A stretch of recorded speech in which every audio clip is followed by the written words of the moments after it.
by at the Irwin home, Jim Spellman. Jim, tell me the latest. Well, I've just finished speaking for the first time with the husband of the next door neighbor. This is the woman that Deborah Bradley spent the evening drinking with. Now, we know that Jeremy Irwin was out of the house. We now know that this gentleman, the husband of the next door neighbor, was also gone. They began a trial separation that very day, Nancy. He left the house at 5 o'clock, not sure even where he was going to spend the night, ended up crashing on a friend's sofa. So that puts two people that normally are in those pair of houses away from those houses the night baby Lisa disappeared, Nancy. Okay, hold on, Jim Spellman.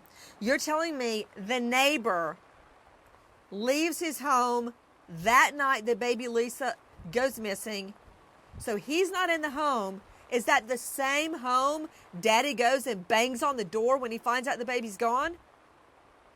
That's right, Nancy. Why did he go over there, Jim Spellman? I mean, why would he think that his baby is next? Is it directly next door? It's directly next door. They almost share a driveway.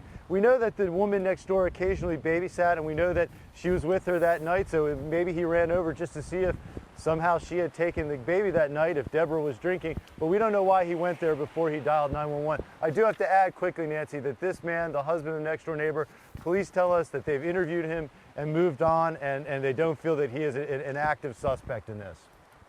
You know, Jim Spellman, frankly, I don't know what to believe right now, because I'm also learning, you know, we focused briefly on a neighborhood handyman that apparently lives in some type of a commune. We thought he was homeless, but he apparently lives with a group of people in a home.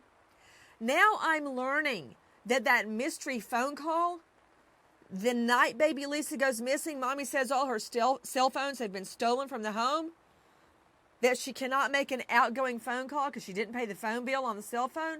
We learned a phone call was made that night. And now we know it was made at 8:30 p.m. Baby Lisa seen at 6:30. The phone call goes out at 8:30 to the handyman's ex-girlfriend.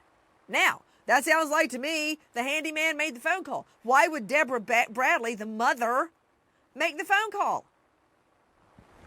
Right. Well, we don't know who made the phone call. As of that big search 2 weeks ago, in that affidavit, it says law enforcement still had not found those three phones.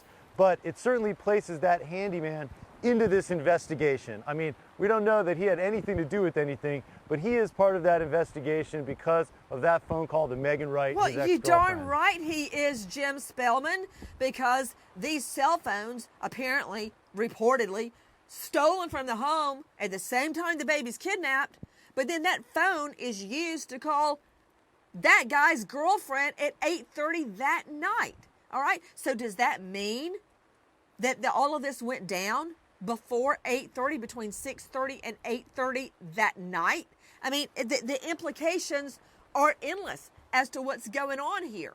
So I don't, and now I learned that the handyman has been taken into federal custody or taken into custody on a federal burglary unrelated to this.